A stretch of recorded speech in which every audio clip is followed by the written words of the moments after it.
yang membuat matematika itu terasa susah ya, karena seringkali anak-anak itu tidak melihat bahwa itu nanti ada kegunaannya begitu ya. Aljabar yang susah-susah ini kemudian kepake misalkan di kriptografi, di machine learning gitu ya. Jadi supaya mereka bisa lihat pasti ada matematiknya gitu kan. Ya kan sosial media aja kita ukur ya. Oh, masa kamu cuma mau jadi pengguna, kamu harus jadi pencipta dong gitu.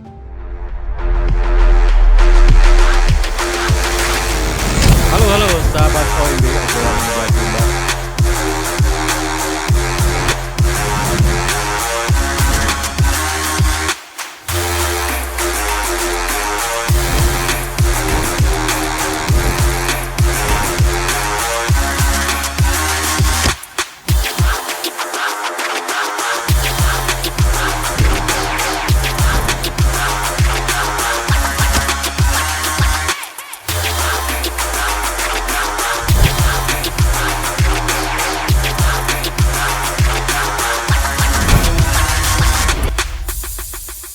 Halo sahabat OMB, sahabat obrolan meja bundar. Hari ini Muhtadi Intan Detiana, seorang pengajar matematika ITB dan juga seorang guru besar matematika ITB, hadir di kita. Halo Mbak Intan.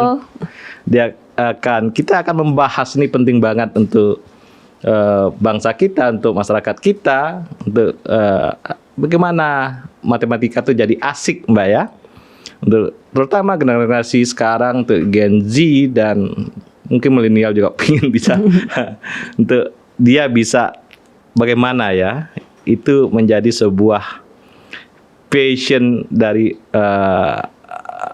siswa-siswa kita gitu untuk tentang matematika. Karena skor PISA kita jauh ya, jauh banget, dan ukuran kemajuan bangsa juga bisa lewat matematikanya bagus apa enggak gitu, karena itu membangun logika gitu ya, Mbak Intan.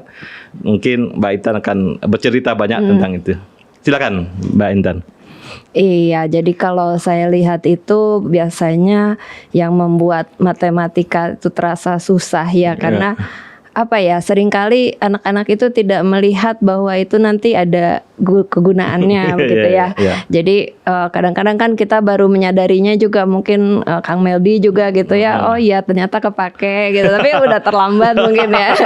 Jadi kayaknya lebih harus ada ya, walaupun tetap sih ada senior saya juga bilang ya ajarin aja gitu ya, gak usah apa-apa harus ada aplikasi terus gitu. Tapi kan tetap ya kita butuh penyemangat gitu ya, motivasi gitu ya. Itu yang sedang saya coba kembangkan gitu ya. Jadi saya misalkan ajak mahasiswa ya, lihat loh, ini sebenarnya ke aljabar yang susah-susah ini kemudian kepake misalkan di kriptografi, di machine learning gitu ya. Jadi supaya mereka bisa lihat iya emang menderita tapi nanti ada loh ini gunanya begitu ya. Nah, justru apa ya, kayak memang juga harus di drill ya. Saya lihat anak saya tuh kan awalnya nggak paham ya, tapi terus begitu kayak bisa lihat oh logikanya tuh ini di jumlah, terus kemudian dia mainkan aljabarnya, lama-lama dia suka juga gitu ya.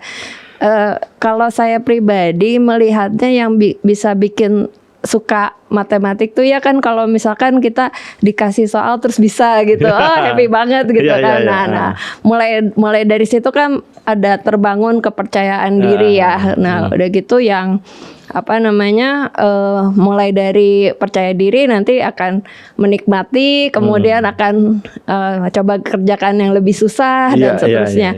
Itu kan memang harus ada tahapannya.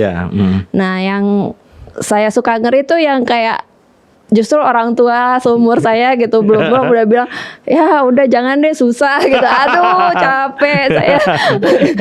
belum udah demotivasi gitu ya, gimana gitu kan ya, susah juga ya. Jadi emang harus ada yang apa ya, menunjukkan bahwa itu tuh suatu seperti game ya kan. Kita bisa edik sama game tuh kan. Kalau misalkan kita level 1 bisa, nah pengen nih lanjut nih level 2 gitu. Nah jadi seperti seperti itu sih yang kemudian kemarin juga saya punya alhamdulillah kerjasama sama FSRD gitu ya, bikin game matematik gitu. Nah, tapi dibikin kayak permainan level 1, level 2, padahal cuma sekedar bahwa apa sih 4 kali 3 tuh ya, berarti kan 3-nya ada 4 kali di jumlah gitu. Itu buat anak kelas 2 SD. Kemudian tapi terus ada Tan bikin dong yang buat kelas 6, bikin dong buat SMA. Ntar dulu nggak bisa selucu itu mungkin ya kalau buat SMA gitu ya. Ya jadi emang harus apa ya, dibangun ketertarikan itu ya. Seperti kita main game. Saya kalau di kelas juga suka bilang gitu ya, kita sekarang level 0 gitu. Terus setengah jam kemudian ayo kita sekarang masuk ke level 1 gitu. Kan Maichi aja level 10 ya gitu. Saya suka bilang gitu.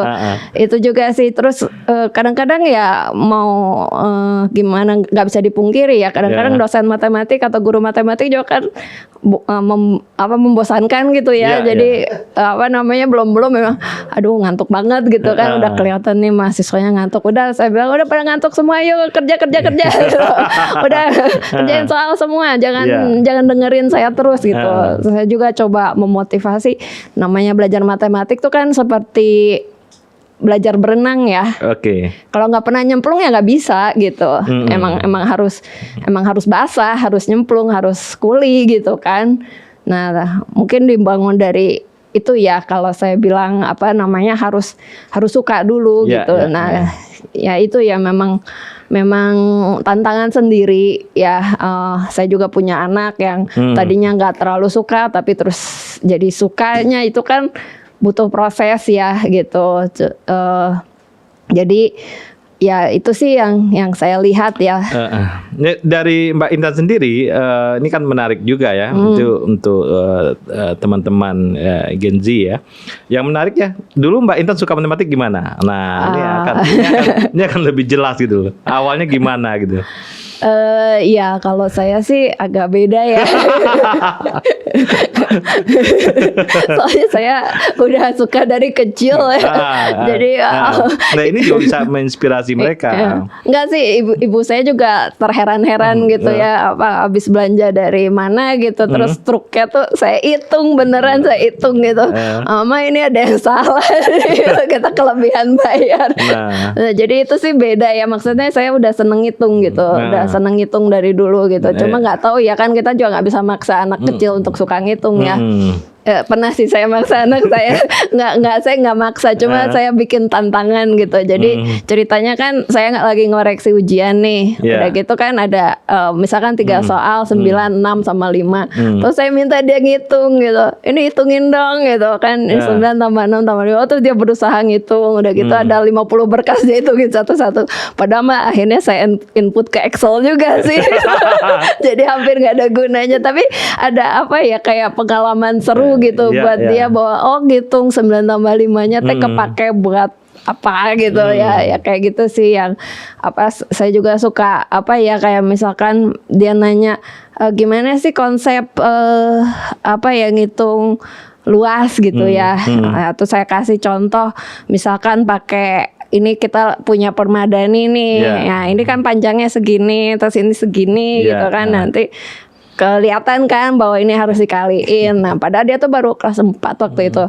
Terus saya langsung bilang, coba kalau ditinggiin lagi ya, panjang kali lebar kali tinggi gitu kan. Atau enggak saya bilang konsep diagonal, coba diagonalnya kan cuma dari sini ke sini, gimana kalau dari atas ke sini. Itu dia kan udah mulai ngebayangin gitu ya.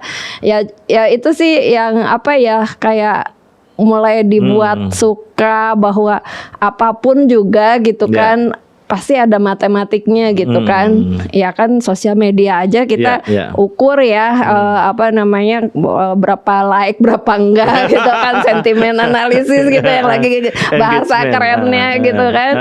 Semua juga diukur gitu kan, semua juga pakai angka gitu zaman sekarang begitu. Dalam kalau kimia, fisika itu kan ada dalam kehidupan sehari-hari dan kelihatan. Misalnya Pak Eski Ahmad kalau dia mengajarkan kimia, dia eksperimen tertentu dan dia akan memperlihatkan ada ini reaksi kimia di situ. Kalau fisika juga ya, kayak berat atau apa fisika yang optik misalnya, ada fenomena yang bisa dilihat, misalnya pelangi apa Iya. gitu.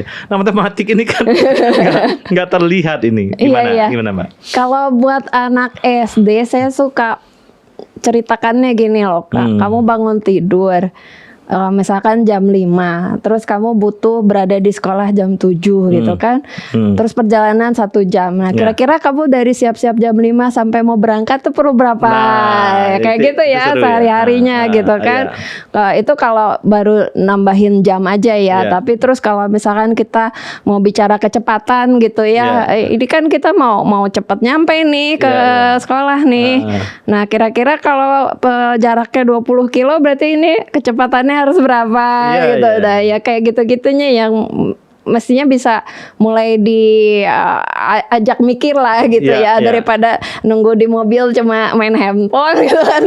Diajak ngitung juga gitu kan. Ya yang gitu-gitu sih sebenarnya harusnya bisa ya. Maksudnya atau kalau ke mahasiswa saya pernah bilang gitu itu GPS ya lokasi kita gitu. Itu bisa loh dihitung pakai aljabar linier. Ya itu untuk mahasiswa saya bisa ngomong gitu ya. Betul.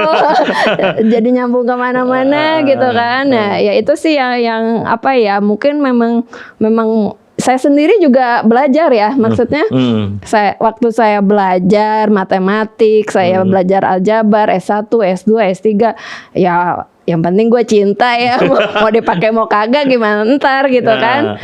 Nah, begitu saya jadi dosen kan ya saya harus mikir ya. Terus suatu hari tuh saya ngajarnya itu prodi S2 pengajaran matematika yang untuk guru-guru. Sempat ya, untuk guru ya. Untuk guru-guru. Di fisika juga ada ya S2 itu ya. Di S2 fisika ada, kimia ada, matematik ada. Nah, gimana nih pengalamannya? Nah, pas ngajar untuk guru itu yang terus saya jadi guru mah harus dikasih motivasi ya gitu kan. Oh ya udah gini, saya kasih project gitu. Kalian kan udah ngerti nih aljabar linearnya. Jadi ini waktu itu ada 9 mahasiswa, masing-masing disuruh cari project sendiri, mencari aplikasi dari aljabar linear. Oh macam-macam itu. Ada yang terus ke PCA ya, melihat kayak sentimen analisis kayak gitu, melihat apa sih namanya keserupaan antara dua dokumen gitu kan. Nah kayak gitu-gitu yang saya sendiri jadi belajar. Oh iya kok bisa ya gitu ya. Kok keren ya gitu ya. Padahal kan tadinya saya nggak tahu apa-apa juga gitu ya. Dengan saya ngajar mereka presentasiin, terus saya juga jadi ikut belajar. Terus selanjutnya gitu ya, misalkan saya diundang ke Patimura nih, ya sama lah pertanyaannya kayak Kang Meldi gitu, gimana supaya membangkitkan minat mahasiswa. Patimura juga? Pernah dulu, mungkin 3-4 tahun Pak yang lalu. Rizky Ahmad cerita ke saya, dia ke seluruh Indonesia itu, tapi untuk kimia. Iya, saya belum sejauh itu.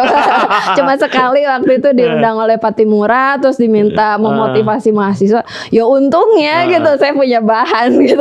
Saya bilang ini loh matematikanya aljabarnya ya misalnya ini vektor terus dipakai buat gaming gitu kan, atau ini buat PCA buat ngitung analisis tadi, atau buat mengukur ya kayak Turnitin lah ya, kayak melihat plagiarisme gitu kan.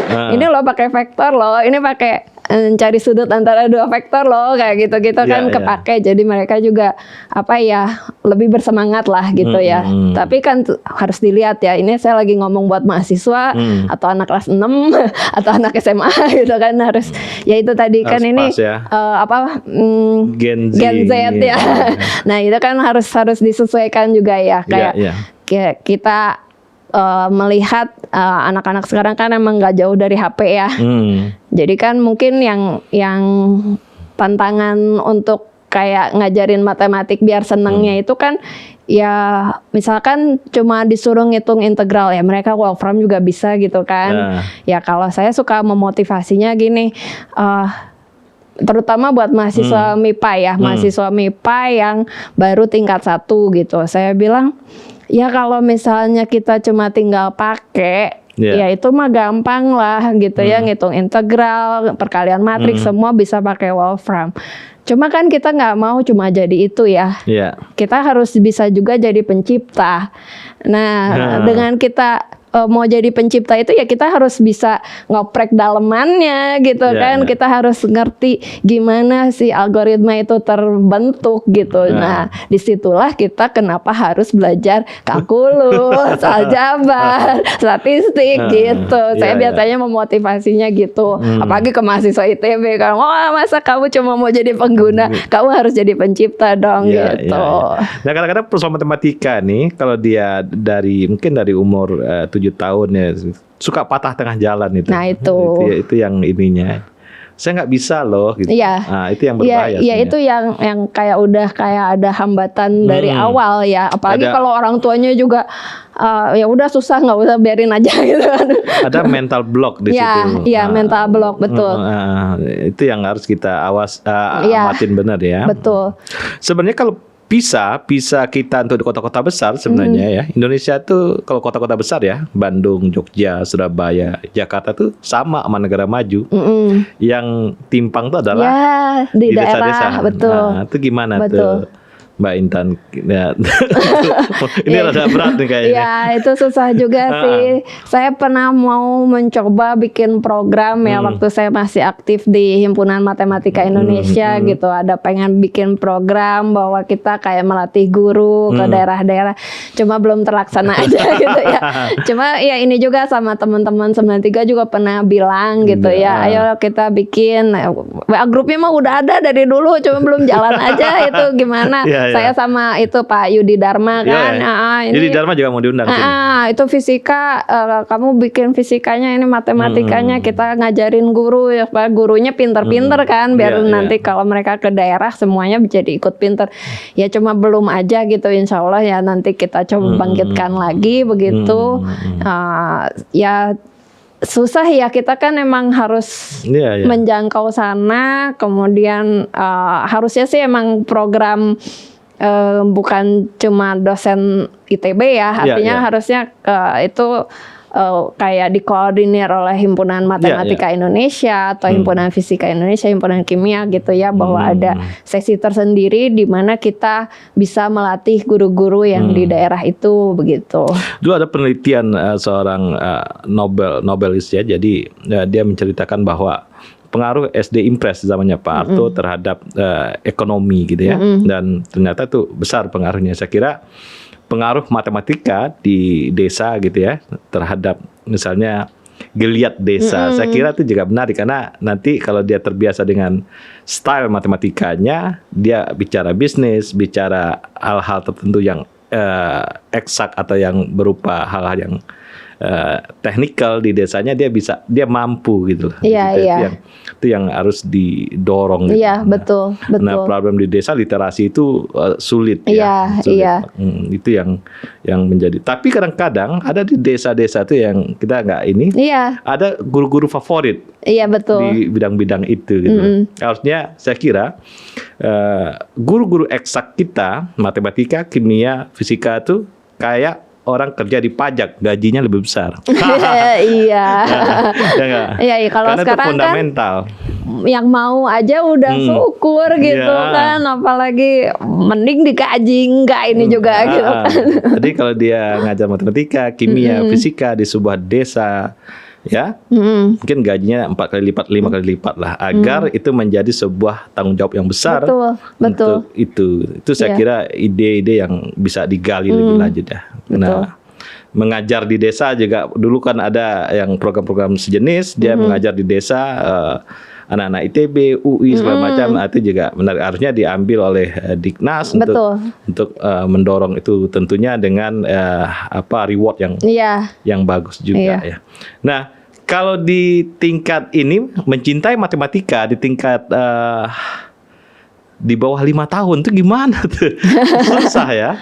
Pasti menghitung berarti ya, Iya, mungkin dengan mainan ya. Dengan mainan ya. Iya, jadi misalkan dengan Lego. Gitu kan, disuruh membangun bikin bangunan gitu kan, atau kan sekarang juga ada yang kayak bentuk-bentukan ya, yang mereka masang-masangin, masukin segitiga atau sebenarnya itu apa ya, perkenalan dengan matematik juga kan, Iya. karena matematik kan tidak sekedar angka atau Iya, iya. menghitung kan. Matematika ada dalam kehidupan. Betul. Nah, Jadi kalau saya sih saya pernah tinggal di luar negeri, terus saya lihat buku-buku sana gitu Oke, ya. Buat waktu itu anak saya kan masih 3 tahun gitu.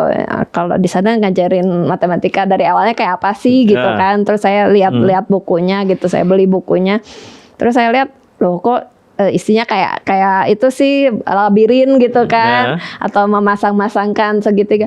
Loh ini juga sebenarnya di kita ada ya, di majalah Bobo atau majalah apa yang zaman dulu gitu, yang saya suka banget gitu, cuma sekedar nyari jalan untuk labirin itu gitu kan. Nah sebenarnya sih apa ya, udah mulai ya, maksudnya buku-buku ya pagi zaman sekarang ya, atau nggak mesti buku ya, internet juga kan udah tersedia luas gitu untuk anak 3 tahun 4 tahun. Cuma yang saya concern sebenarnya yang pemaksaan untuk calistung itu. Itu pernah dibahas oleh Pak Menteri ini, Pak Makarim. Nah, Mas Menteri dia pernah bahas itu, calistung itu berbahaya. Karena di Indonesia itu sampai kelas 2 anaknya pintar, setelah kelas 2 anaknya patah, jadi dia bosan. Iya itu. Jadi apa ya, saya melihat kecenderungannya kayak dia bisa baca tapi nggak ngerti gitu kan, nggak paham. Ya itu kan kayak sama aja, mau baca atau mau matematik ya, mungkin dia bisa ngitung tapi nggak paham gitu kan. Nah itu yang pemaksaan itu yang sebenarnya saya nggak terlalu suka ya. Maksudnya ada waktunya lah gitu kan nggak bisa semua anak dipaksa langsung bisa berdiri gitu. Begitu juga untuk menghitungnya itu kayak gitunya. Jadi sebenarnya ya itu kalau misalkan di drill dari awal ya kan, mungkin nanti dia jadi bosen ya malah malah udah gitu kan. Itu kejadian di Indonesia. Jadi anak Indonesia itu sampai kelas 2 SD itu lebih pintar dari sekolah manapun di luar negeri. Itu dia lebih pintar. Setelah itu dia patah, dia nggak menikmati matematikanya itu. Memang. Itu masalahnya. Mungkin juga yang jadi catatan. Maka itu Pak Menteri udah melarang itu, nggak boleh. Dan termasuk juga rencana-rencana tentang bahwa di balita, di PAUD ya, sekarang PAUD ada rencana itu dibikin formal, ya kan, jadi nggak informal lagi, jadi ada sertifikasi, ada materi yang disiapkan. Selama ini kan informal ya, ada juga beberapa PAUD yang bagus-bagus gitu, tapi Pak Menteri pingin itu rada formal. Nah ini upaya-upaya dari Dignas juga untuk ilmu-ilmu eksak ini menjadi sebuah gaya kita untuk menanamkan logika di masyarakat gitu ya. Nah kalau kita belajar dari Finlandia misalnya, itu gimana Finland atau Amerika, gaya Finlandia itu gimana? Pernah ini nggak Pak? Kalau saya lihatnya Finland apa ya, jadi kayak lebih nggak terlalu dia bermain kan. Betul. Biasanya kan yang modelnya drill kayak kita kan yang Asia ya, Singapura, Cina gitu kan. Asia ini ya disiplinnya. Betul.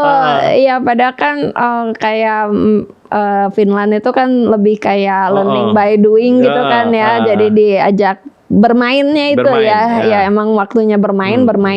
Yang saya bingung juga sih sebenarnya kenapa kayak kan banyak yang bilang ini kan dulu saya diajarin di kuliah, kok sekarang di SMA udah gitu kan. Ini saya di SMA tapi kok ini di SMP udah. Oh banyak Mas yang orang tua teman seumuran saya gitu kan.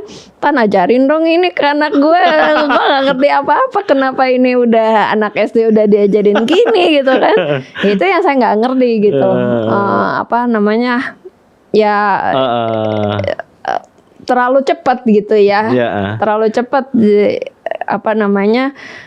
misalkan bahan kalkulus tapi udah ke kelas 1 SMA gitu kan kayak. Oh iya, kalkulus 1 SMA udah. Iya, enggak juga sih, itu contoh.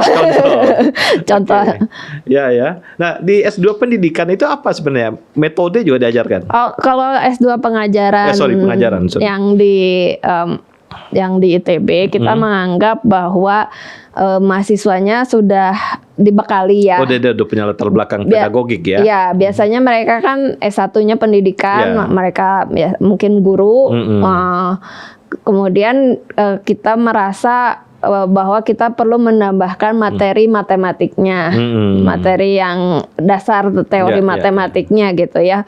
Tapi tidak sedalam yang di S2 matematik gitu. Iya, iya. Jadi kita seperti memberi lebih banyak wawasan kepada mereka gitu ya, bagaimana seharusnya misalkan membuktikan matematika gitu ya. Iya, iya. Ya ini sih sebenarnya menumbuhkan kecintaan matematik juga gitu Iya, ya, iya. karena kalau mereka kurang wawasan gimana mereka ngajar gitu nantinya gitu. Ya filosofisnya sih begitu. Iya ya, dulu di TVRI ada bapak-bapak lupa saya yang dia mengajarkan matematika di TVRI dulu. Aduh siapa ya? Itu juga dia mengajarkan dengan bercerita, pengalaman sehari-hari gitu ya. Itu menjadi sebuah poin bagi anak-anak menyukai matematika. Tapi kan matematika itu kadang-kadang dia suatu titik karena nggak bisa patah dia. Iya. Itu problemnya itu. Kalau yang saya lihat dulu di sekolah anak saya itu, jadi mereka tuh kayak jalan-jalan ke alun-alun. Nah, terus di situ ada gedung nih. Itu anak SD disuruh bikin maket coba. Maket simple sih, maksudnya dari karton biasa gitu. Cuma kan disuruh bikin yang skalanya mirip dengan gedung yang ada di situ gitu. Nah, mereka merasa seperti bermain ya, bikin gitu dari Miniatur, karton miniatur. Tapi sebenarnya ada matematik gitu kan di situ. Mereka mencoba membuat yang skala yang tepat gitu, kayak gitu-gitu. Itu sih yang nggak tahu ya, menurut saya seharusnya Seperti itu ya. gimana matematik harusnya diajarin gitu. Pada titik apa matematika tuh dia umur tertentu ada kemandirian. Maksudnya kan di awal kan ada proses dia di drill atau di apa sehingga muncul kesadaran ini matematik penting. Dan pada titik tertentu dia betul-betul mencintai gitu loh. Itu tergantung orangnya. Kita nggak bisa maksa mencintai ya, Mas. Tiba-tiba ada dia tergila-gila, kita ada juga. Nggak pasti ya? Nggak pasti. Nggak pasti itu ya. Soalnya kan kalau profesor saya pernah bilang gitu kan, melihat melihat matematik itu seperti melihat hantu, ada yang bisa, ada yang enggak gitu kan. Jadi ya itu ada yang bisanya cepat, ada yang agak lama gitu kan. Ada yang lihat hantunya udah agak jelas tapi nanti baru jelas banget pas udah lulus kuliah kayak saya gitu. Tapi ada juga yang dari awal emang udah di situ ya, misalkan anak-anak olim gitu kan, itu udah lihat hantunya udah dari kecil gitu kan. Jadi halunya sejak kecil gitu ya. Betul. Halu tentang matematiknya udah sejak kecil. Iya, nggak bisa gitu sih Mas. Jadi kayak apa ya, kayak nggak semua orang bisa jadi perenang kan. Oh iya nggak semua karena orang jadi itu perenang. ada suatu bakat juga gitu. Ya, tapi ada yang dasar, Nah, orangnya itu. matematika dasarnya dia ada gitu lah. Ya. Itu yang penting kan. Iya. Misalnya di UMPTN dulu kita kan ada UMPTN kita tuh matematika dasar. Baik yang IPA IPS tuh harus lewat Iya, itu. Ya nggak? iya. Harus lewat. Kalau dia nggak lewat berarti dia nggak bisa masuk ke university gitu kan. Iya. Nah, itunya sebenarnya yang harus bisa gitu kan. Iya. Nah, Iya. ya itunya yang sekarang jadi TPA kali ya. Iya, betul. TPA-nya ini dia harus bisa nih. Betul. Kalau yang rumit-rumit nggak usah lah, yang ini harus bisa. Iya. Karena itu dalam kehidupan sehari-hari itu sangat menentukan. Betul. Ya. Baik dia mau jadi ekonomi, jadi ilmuwan sosial maupun yang eksak segala macam tuh menentukan banget gitu ya. Betul. Dan saya kira hal yang menarik juga kalau negara yang pisahnya paling besar kan sekarang Cina ya. Iya. Cina mungkin gaya Asia ya. Iya, betul. Pakai rotan ya. Pakai penggaris kayu yang panjang itu 1 meter. Atau kayak gaya Korea Selatan gitu ya. Ya, gitu, mungkin lebih keras ya. Tapi Asia metodenya keras ya. Iya. Seperti Singapura lah. Iya. Ya, Singapura juga gawat itu model-model pendidikannya ya. Nah, itu mungkin tantangan-tantangan ke depan matematika tuh itu kira-kira ya. Mungkin di Indonesia ya tadi ya dijadikan game, jadi sesuatu yang fun, menyenangkan. Betul, gitu. Nah, betul. Itu yang menjadi tantangan. Dari kurikulum Mbak Intan juga dilibatkan nggak kurikulum yang gede-gede enggak ya? Oh, kalau yang sekolah sih enggak. Enggak ya? Enggak ya? Pernah diundang gitu? Enggak juga. Enggak juga. Yang sering diundang Pak Muklis? Pak Iwan Pranoto biasanya. Diundang untuk itu? Enggak sih, pokoknya ada di tim sana lah gitu. Di tim sana. Dia diundang untuk nih bahas nih kurikulum gimana gitu-gitu untuk pendidikan dasar dan menengah. Iya, iya. Dia akan bahas masalah itu ya. Itu juga menjadi selain yang pedagogik tadi sebenarnya makanya psikolog itu juga penting di situ dan orang matematik juga harus ada di situ ya. Dan saya dulu dalam kehidupan sehari-hari ini saya sengaja sama ibu saya itu dikasih bulanan walaupun itu SD. Jadi saya harus menghitung tuh. Nah itu. Sebulan ini harus habis. Walaupun tuh lewat 2 minggu habis gitu. Padahal itu 2 bulan. Iya. Tapi tetap dikasih sama ibu saya supaya apa? Supaya saya ada tanggung jawab dan ada belajar ngitungnya. Iya. Ya ini itu sehari berapa gitu. Iya. Nah, itu juga menarik. Walaupun tuh 2 minggu habis pasti. Iya betul. Dan dia membiarkan 2 minggu habis gitu. Iya, nah, iya, itu juga iya.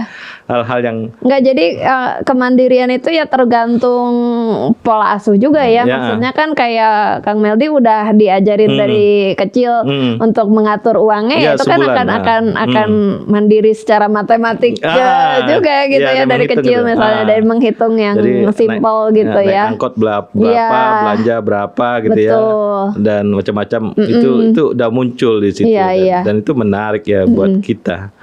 Nah, sebenarnya di Indonesia nih yang punya concern besar urusan ini apa?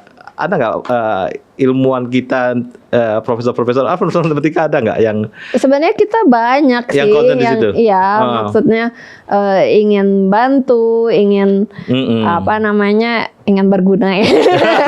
Dulu kan kalau statistik tuh Pak Hakim kan IPB ya. Nah ini dia concern banget urusan statistik gitu ya. Dia untuk dasar menengah yang untuk matematika dasar nih penting tuh.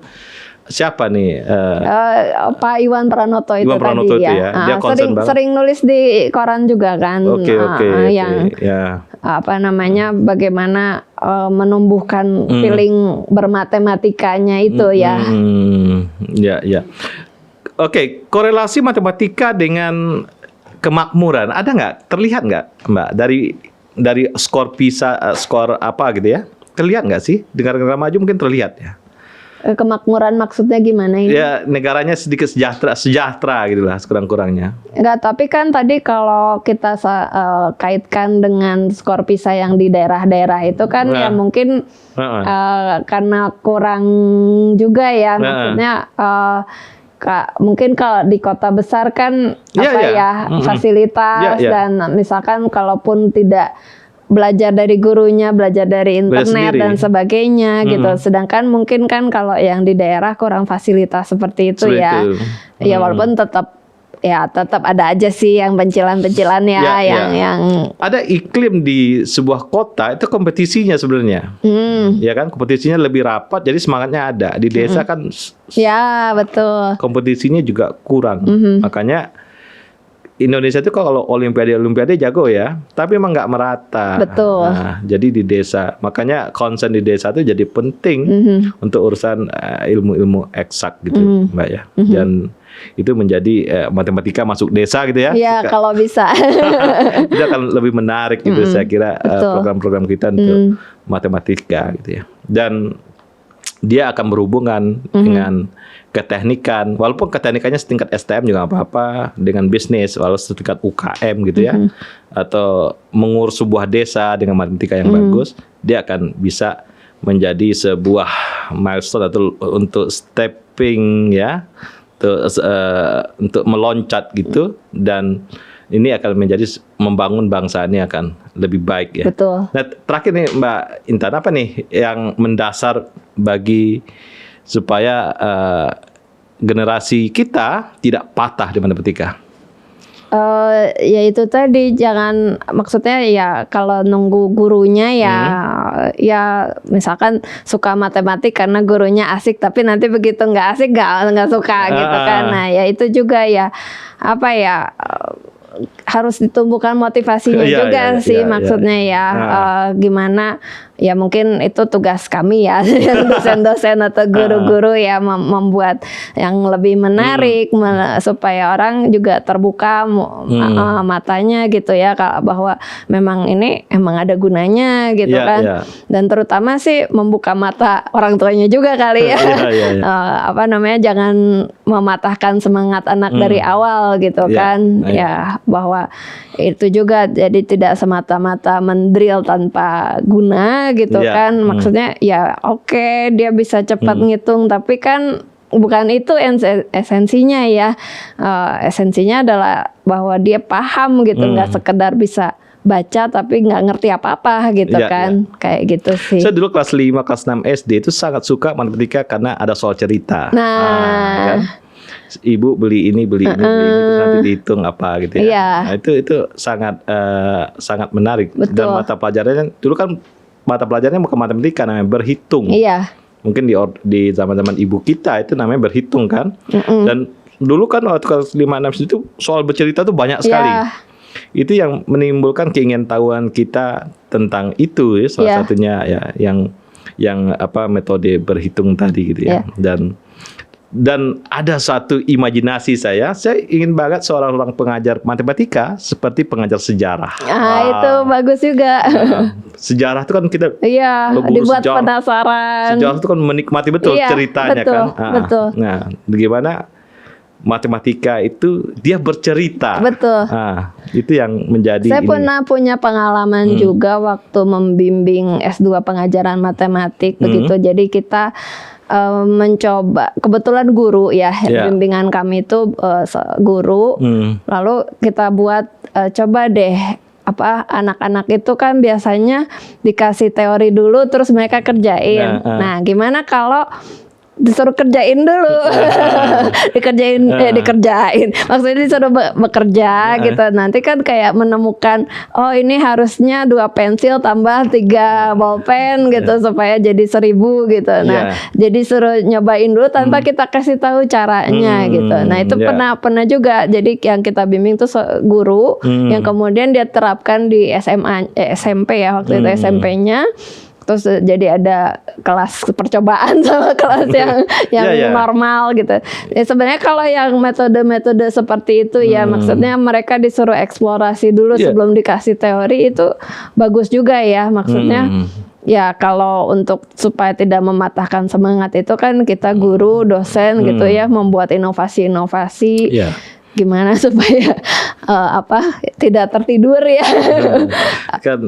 Jadi metode-metode tindakan kelas itu banyak sekali kan, dan juga risetnya banyak sekali tentang itu. Tapi secara rata-rata Indonesia ini belum masuk sih. Ada beberapa guru yang udah melakukan itu, tapi nggak semua. Di kota-kota besar sih aman sih, yang nggak aman tuh di desa-desa. Mbak Intan, terima kasih sekali sama-sama, ya. Kang. Kita membahas matematika asik gitu ya, dan kita berusaha untuk tetap asik. Tetap asik gitu lah. Sahabat MB, sahabat obrolan meja bundar, inilah Profesor Muhtadi Intan Detiana, matematika asik. Terima kasih. Terima kasih.